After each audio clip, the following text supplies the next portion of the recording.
see my dressing today? Yeah, in some kind of like pajamas or Asian clothes. Well, can you guess what story I'm gonna read? It's Zen shots.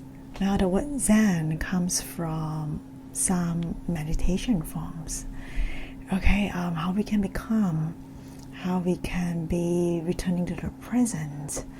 So this week I have chosen this book. Inside there are lots of interesting parables that we can learn together.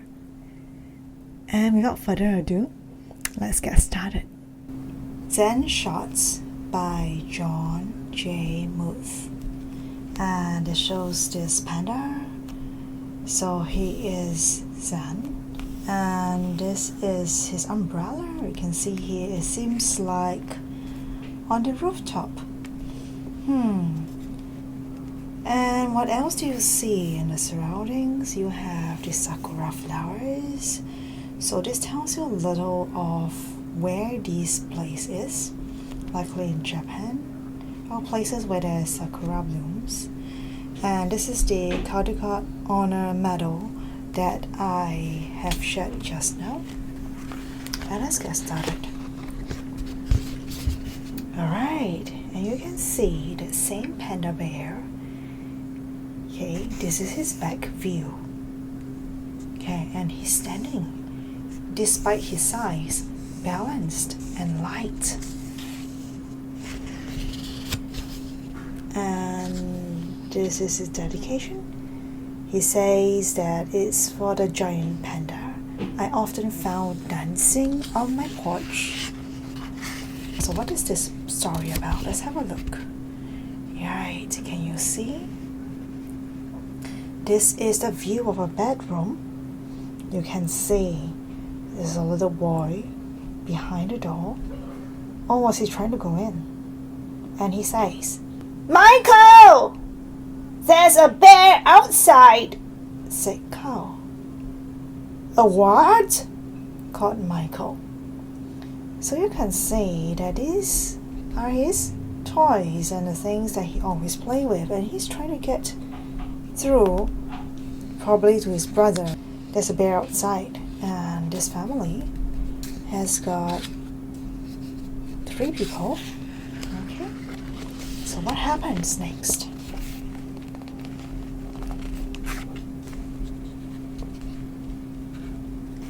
And it shows that this boy was staring at a window. "A bear! He's really big, and he's in the backyard." "What's he doing?" Michael asked. "He's sitting. He has an umbrella," said Carl. So, what is the name of this boy? Carl, yes. And yes, likely to be talking to his brother. Let's see what happens next. There you go. You see the brother's face popping out through the door. Older one. So you can see in the photo frame, that is him, Michael. Must be Carl, and there's one more. Okay, likely to be the sister. There are 3 of them. An umbrella? Okay. And what happens next? Show you what it says there. By the time the boys got outside, their sister Addie was already talking with him. So yeah, that's the girl in the portrait, right? The sister.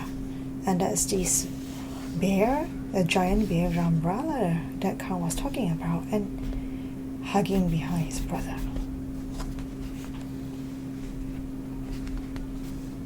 "I'm sorry for arriving unannounced," said the bear. "The wind carried my umbrella all the way from my backyard to your backyard. I thought I would retrieve it before it became a nuisance." He spoke with a slight panda accent. Okay, what's next? Michael introduced himself. Then Eddie introduced Carl because Carl was shy around bears he didn't know. So you can see, holding the hands but looking somewhere else. And this is how Eddie, Michael, and Carl met Stillwater. So Stillwater is the name of this bear. Let's see what happens next. Wow, we have a big hill, right? And can you see this little figure going up? This must be where the bear lives. You can make it out, right? Okay, so the next day, Eddie went to have tea with Stillwater. So she's carrying something in her hands. What could it be? Ah, look at that. So sweet of her. It's a bamboo cake. And did he see the bear?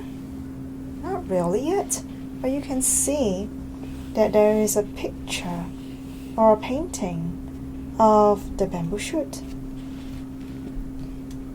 Hello, Eddie said as she stepped inside. Come in, a faraway voice called. Then she heard the voice say, Oh yes, come out. Stillwater was in the backyard. He's not inside there. There he is. There is a tent, and he's sitting in a tent, and it's just right at the backyard. Have you ever wondered, if you have a house, why would you still want to set a tent in your backyard? Okay, anyway, there's a thought for you. He was in a tent. This is a birthday present from my Uncle Roy, Stillwater said. He always gives presents on his birthday to celebrate the day he was born. I like it so much that I'm not staying in my house right now. Stillwater invited Eddie to sit with him. Okay, so this gives you the answer why he's outside and not in his house and setting a tent just next to it. It's a present. What's next?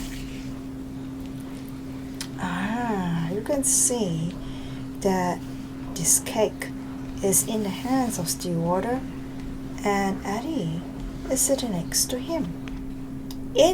Where is this placed? Can you see the looks of it? It's like curtains. It must be the tent. You're right. You brought me some cake, said Stillwater. That was very nice of you. Is it your birthday? He asked. No, said Eddie. It's not mine either, said Stillwater. But let me give you a gift for my uncle's birthday. I will tell you a story.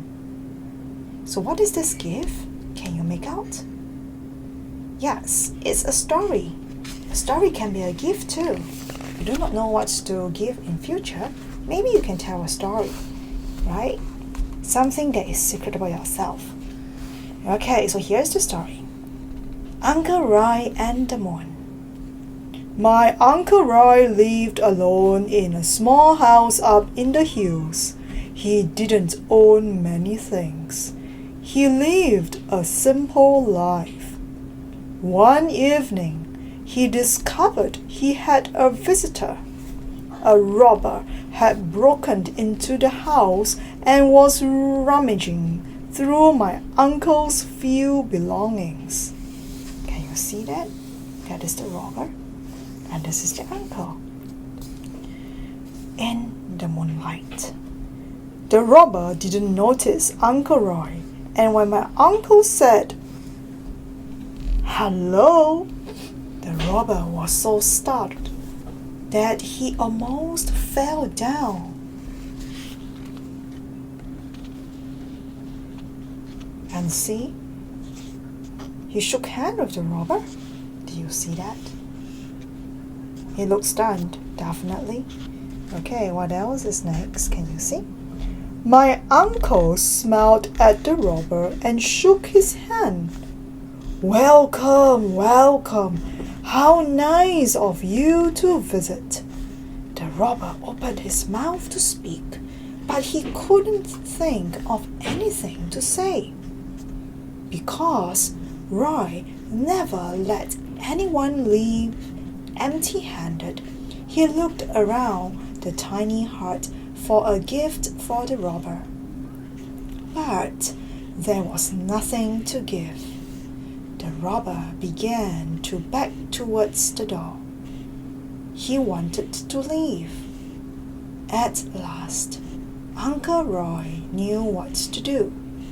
He took off his only robe, which was old and tattered. Here, he said, please take this.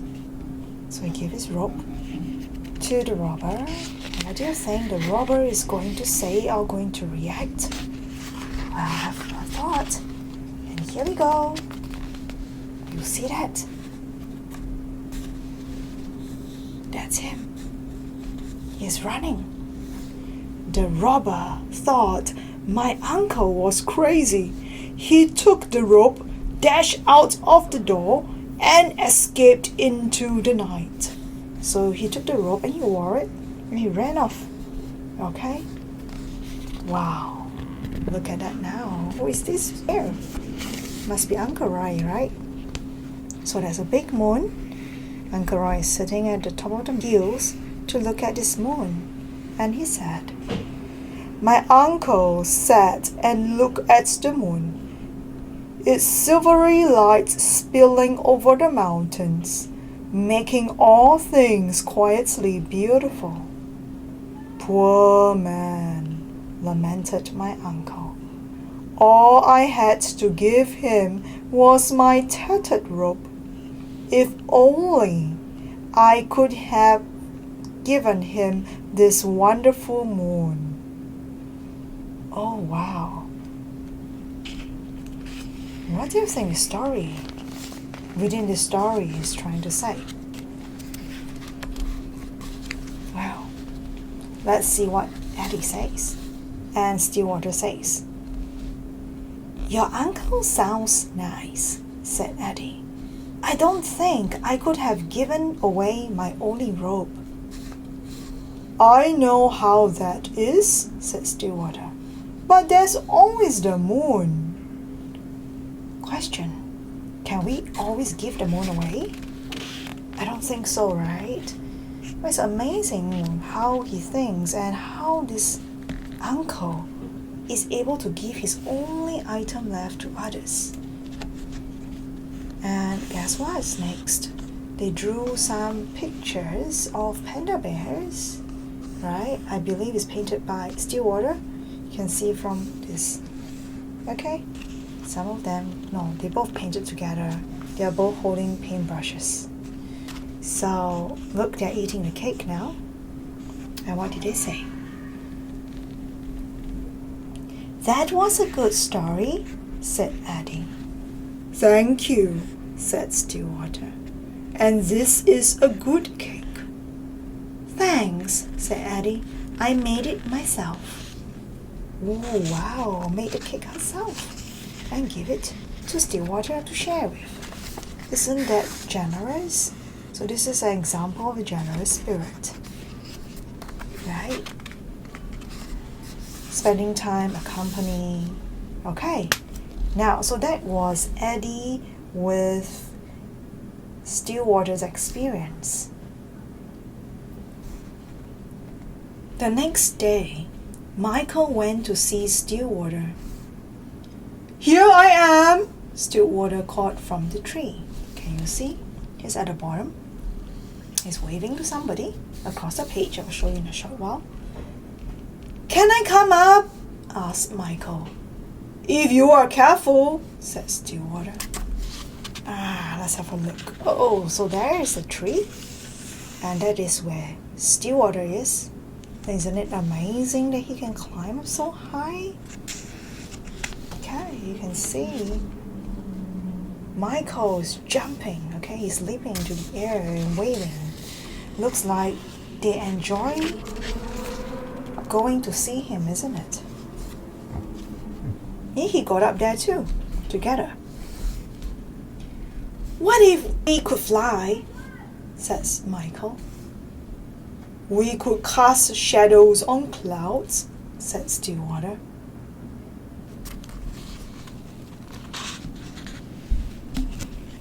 And take a look. So he asks a question, he answers the question, and this is what he says. But what if we fail? Said Michael. If we fail, we might break something, said Stillwater. That would be bad, said Michael. Maybe, said Stillwater. Maybe? Asked Michael. Now, take a look. Michael asked it as a question, but Stillwater said the same word as a sentence, meaning Michael wonders why he said maybe it would be bad. Maybe it will not be bad, or it could be good either. Why is that so? Now, I want you to have a thought before I turn over. If we fail, we might break something, but that might not be bad. What do you think Stillwater has in mind? Have you ever got an experience of such, whereby breaking is not bad? Have a thought about that. Okay, so here comes the next story that Stillwater is going to say to Michael. And the story is The Farmer's Luck. There was once an old farmer who had worked his crops for many years. One day, his horse ran away. Upon hearing the news, his neighbors came to visit. Such bad luck, they said sympathetically. Maybe, the farmer replied. The next morning, the horse returned, bringing with it 2 other wild horses. And the neighbors exclaimed, Such good luck! So imagine, we're going to take a slight pause here. The horse ran away, is bad luck. Well, the horse came back, now become good luck. But what did the farmer say? He said, Maybe, replied the farmer. The following day, his son tried to ride one of the untamed horses, was thrown off and broke his leg. This is where something was broken, right? Again, the neighbor came to offer their sympathy on his misfortune. Such bad luck, they said. Maybe, answered the farmer. So this is the picture of the farmer, the horse, there are 2 horses, and the son who fell off the horse. And guess what happened? Ooh, this picture tells you a lot of things. The day after that, military officials came to the village to draft young men into the army to fight in a war. Seeing that the son's leg was broken, they passed him by. So they were looking for soldiers, but they saw him with a broken leg because he fell off the horse. They did not enlist him. And what did the neighbor say? Can you guess? Such good luck! Cried the neighbors. And what did the farmer say? Maybe, said the farmer. Oh yeah, he could only stay at home, isn't it? And watch television, which he shook his head. You can see that. Well, he uses maybe all the time. And do you think Michael got the story? Let's see. I get it, said Michael. Maybe good luck and bad luck are all mixed up. You never know what will happen next. Very true, isn't it? One to someone, it may be good luck. To another one, maybe bad luck too.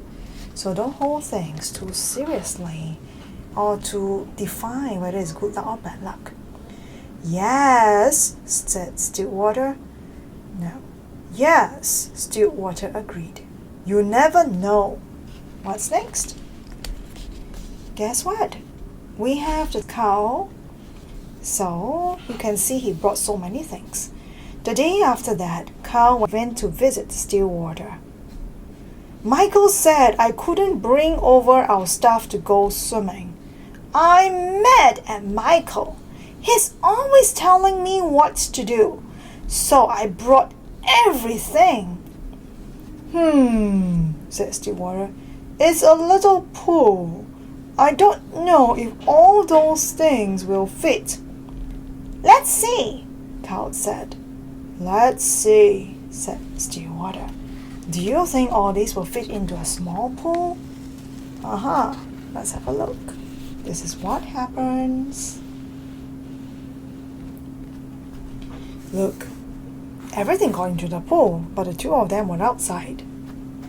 Stillwater looked at the pool. The things can go swimming, but we can't, he said. I brought too much stuff, said Carl. That's okay, said Stillwater. I'll help you carry it home later. And can you see that he's still angry? His hands on the hips, his facial expressions, still as angry as before when his older brother said not to carry so many things. See what happened next? So they took out everything and now they went swimming. And he stood on top of him, and this is what he says. Why does Michael always have to tell me what to do? Carl said. Does this sentence sound familiar? Whether you are as a kid, someone your older sibling telling you what to do, or your parents telling you what to do, you might be feeling the same as Carl and probably understand how he feels. If he were here, I would climb up really high and, look at him, I would jump on him like this. Like this. And I would do a big smash like this. Let's see what's next. Well, after the swim, they got together, sitting in a forest, holding out the kettle. Later, Carl and Stillwater had tea. That's why there's a kettle. Carl, said Stillwater, you spent the whole day being angry with Michael. Did you notice how much fun we had? Carl watched the steam rise from his cup. Do you think you can answer his questions? Do you think he has observed how much fun? When you're angry with somebody, would you be able to find fun in that? Well, think about it. I'm sorry I brought all these stuff, Carl said. You don't need to be sorry, said Stillwater. Right now, you need to carry. Hold on tight, and I will tell you a story. So, there's no need to be sorry for what you have done. You just need to carry these things that you have brought along. And they're riding home right now in the wagon. Let's see what's this story about regarding anger. It says, a heavy load. Maybe anger is the heavy load. And here goes. Two traveling monks reached a town where there was a young woman waiting to step out of her sedan chair. The rain had made deep puddles, and she couldn't step across without spoiling her silken robes. She stood there, looking very cross and impatient. She was scolding her attendants. They had nowhere to place the packages they held for her, so they couldn't help her across the puddle. So that is her. And these are her two attendants. And this is the river. Oh, there's the two monks here. And what happened next? Wow, let's take a look. It's, one of the monks is carrying the lady. Well, the other monk is not, but he has got a look on his face that says something. Okay, let's take a look. And look at the expression of this lady. And he just does it happily. The younger monk noticed the woman, said nothing, and walked by. The older monk quickly picked her up and put her on his back, transported her across the water, and put her down on the other side. She didn't thank the older monk. She just shoved him out of the way and departed. Let's see what happens now. Well, can you see that there's this, the two monks is walking now? And let's continue the story. As they continued on their way, the young monk was brooding and preoccupied. After several hours, unable to hold his silence, he spoke out. That woman back there was very selfish and rude, but you picked her up on your back and carried her. Then she didn't even thank you. Yeah, I'm sure many of you feel the same as the younger monk, right? What the older monk said. Look at that, they're having a conversation. I set the woman down hours ago, the older monk replied. Why are you still carrying her? Oh, sounds very, very profound. Do you know what that means? That means that this younger monk is still holding the injustice, the anger behind it, and brooding over the matter that has passed. Yes, it's true that she did not thank him, and it still seems to be right, and then shove him aside, which doesn't seem good as well. And he didn't feel like this is justified, but it's a heavy load to be able to keep brooding over the matter. So he's saying, I have set it down long ago. That means to say, yeah, it may not be a positive experience, but it's alright. Okay? Because there's some things we do not understand within the story and the experience itself. There could be other reasons beyond the experience that have created this consequence. So, why do you still want to hold it so seriously? That's what the older monk is trying to say. So now let's take a look. Oh, they're saying goodbye to one another. And so this is a story that Stillwater wanted to teach Carl.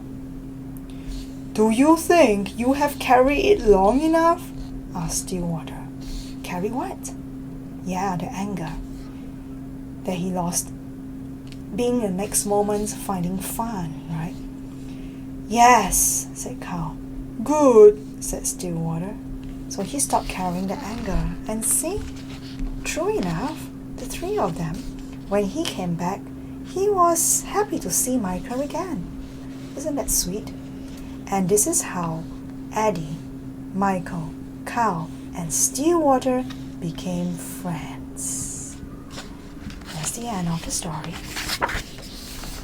Okay, so Zen, yeah, it came from the Japan, and it simply means meditation.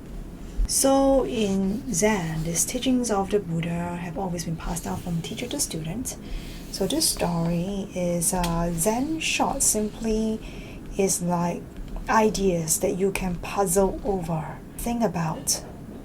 That means we do not need to focus so much on experiences that we forget to come back to the present. So these are the stories and what has been passed down for generations, and the story of the farmer's luck, the heavy load, and Uncle Roy has been passed down in Zen Buddhist literature for centuries. So there are many versions of this, and I hope you enjoy this. This is the last page of it. If you want, you can get hold of this book actually. Yes, love.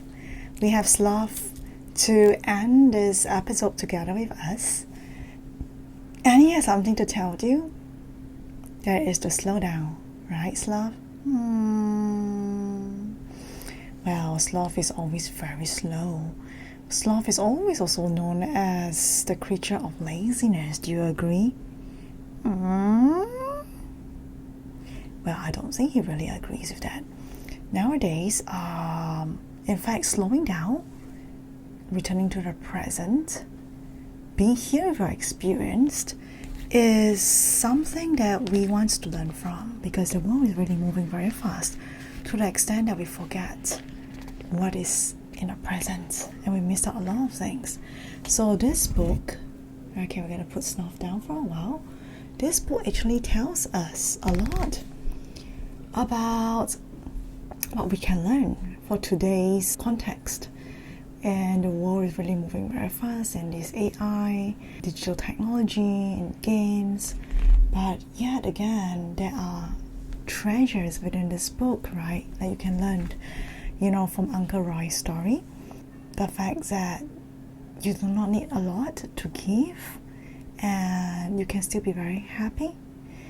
And also the other one whereby we spoke about the farmer's luck, whereby when we see one situation, how do you know it's really bad, or how do you know what is really good? We don't know yet, so don't make a judgment too quickly or make conclusions that fast. And finally, we have another one which is called a heavy load, and I believe that many of us often carry heavy loads, we call that emotional baggages, or carrying like anger, frustrations, dissatisfaction, bitterness, many types of things, guilt, and all kinds of feelings, and we don't really allow it to be processed or to be gone. So it's not very healthy actually. But if we actually know really how to put that down and to return to the present, just be with what we have right now, then we'll be like that older monk who is always happy. Look at it.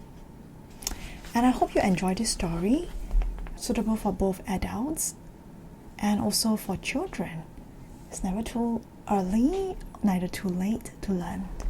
And I hope you enjoy this story as much as me. And I'll see you the next time. Bye.